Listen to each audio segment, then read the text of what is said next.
Vince Gill was just 11 years old when a devastating event forever changed his life. Born and raised in Norman, Oklahoma, Vince's early years were filled with family dinners, school, and the joy of playing his tenor guitar alongside his father, J. Stanley Gill.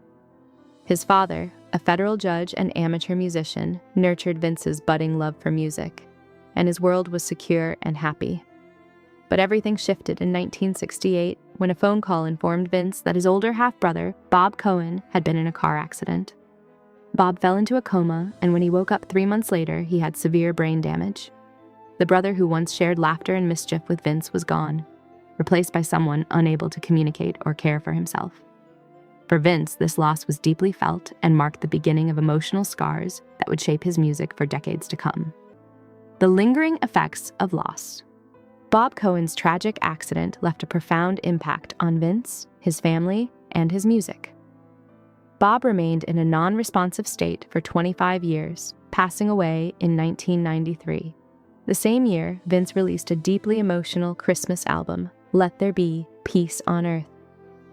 One song in particular, It Won't Be the Same This Year, poignantly expressed Vince's grief over the loss of his brother, both physically and emotionally, long before Bob's passing.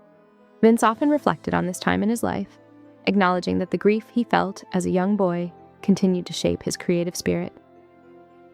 "Every time I sing that song, I see that 11-year-old boy again," Vince has said. His grief became a part of his identity, influencing the tender quality of his voice and the emotional depth in his songwriting. Turning down the dream, a decision that changed everything. In the late 1980s, Vince Gill was a respected musician, but not yet a household name. He had played guitar and provided harmonies for the band Pure Prairie League and had released a few solo albums, but commercial success remained elusive. When the legendary Mark Knopfler of Dire Straits reached out with an offer to join the band, Vince was at a crossroads. Dire Straits was one of the biggest acts of the time, and joining them could have meant fame and fortune. However, Vince turned down the offer, recognizing that it would have fundamentally changed who he was. "I knew that once I went down that road, I wouldn't come back," Vince explained. "I wanted to tell my stories." The decision was both a professional and personal gamble, but it paid off when he released When I Call Your Name, an album that became a defining moment in his career. A defining moment. When I Call Your Name. Vince Gill's gamble paid off when his 1990 album, When I Call Your Name, became a turning point in his career. The album's title track, a tender ballad, displayed the depth of Vince's vocal ability and emotional range, earning him his first Grammy Award. It was a moment of affirmation for an artist who had chosen the harder path. Instead of taking the safer, commercial route with Dire Straits, Vince had stayed true to his own artistic vision. The success of the album marked the beginning of Vince's ascent to the top of country music. Looking back, he said the decision to forego the rock band wasn't just about career ambitions, it was about being honest with himself. Vince was content to play small clubs, telling his own stories, rather than being someone else on a grander stage. The backlash. Navigating public judgment. As Vince and Amy's personal lives intersected, the public narrative became a source of scrutiny and scandal. Both Vince and Amy had quietly ended their marriages, Vince to Janice Oliver and Amy to Gary Chapman, by the late 1990s. The timing of their divorces raised eyebrows, and their relationship was seen by many as a scandal. The backlash was especially harsh on Amy, as she had built her career on Christian values, which now seemed at odds with her personal life. Radio stations pulled her music, and fans wrote angry letters, while Vince endured more muted but still painful judgment. For both of them, the assumption that they had been reckless was hurtful. As Vince later reflected, "We weren't reckless, we were human." Despite the public judgment, the couple remained steadfast in their love and eventually married in March 2000 in an intimate ceremony surrounded by close friends and family. Vince Gill and the Eagles. A new chapter. Vince Gill's journey took another unexpected twist when he was asked to join the Eagles in 2017, following the death of band co-founder Glenn Frey.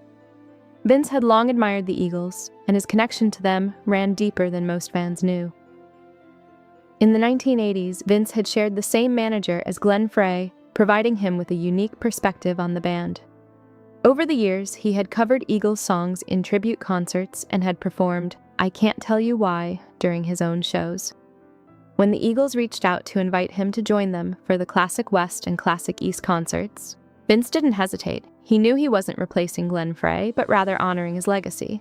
Vince spent weeks rehearsing, learning to sing in the Eagles' style, not his own. The result was a powerful performance that earned standing ovations and proved that Vince's artistry had a place in the Eagles' world. As Don Henley later said, "Vince knows how to be in a band," which was the ultimate compliment from a group built on unspoken chemistry. Overcoming adversity, caring for Amy. In 2020, Vince and Amy faced a new challenge when Amy was diagnosed with a rare heart condition, requiring immediate open-heart surgery. Vince was by her side every step of the way, helping her recover and providing the steady love and support that she needed. Amy later described Vince as holding me up, never letting me feel alone. However, their challenges didn't end there. In 2022, Amy suffered a traumatic brain injury after a fall, which left her with memory issues, balance problems, and lingering pain. Vince canceled several concerts to be by her side, demonstrating the depth of his commitment to her well-being. For Vince, nothing mattered more than seeing Amy healthy again. The song "When My Amy Prays," which Vince had written years earlier, became a personal anthem during this time, symbolizing the couple's unbreakable bond. Reinventing his music at 67. Despite a career that spans decades and includes numerous accolades, Vince Gill remains restless. At 67, he is still creating music that speaks to the heart. Vince has said, "I'm writing the best songs of my life now, but they're not the ones that will top the charts. They're the ones that matter." His music today reflects a deep sense of reflection, vulnerability, and truth. Songs like "Forever Changed," which touches on childhood trauma, and "Worlds Apart" showcase Vince's ability to write from the heart, helping others feel less alone. At a time when most artists would be content to rest on their laurels, Vince continues to write music that speaks to the soul. His art is rooted in personal experience, and his choice to collaborate with younger artists reflects his willingness to adapt and grow. Vince's artistry today is about more than commercial success. It's about creating music that resonates with real emotions and speaks to the human experience. Conclusion: the legacy of Vince Gill.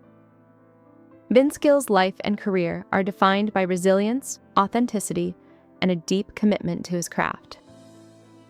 From surviving the trauma of losing his brother at a young age to navigating the personal challenges of his relationships and health, Vince's music has always been a reflection of his life.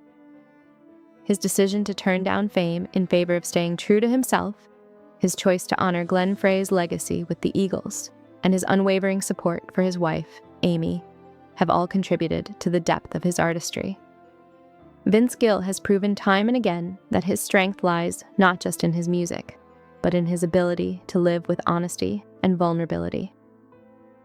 As he continues to create music that matters, Vince's legacy remains one of quiet strength, devotion, and enduring love.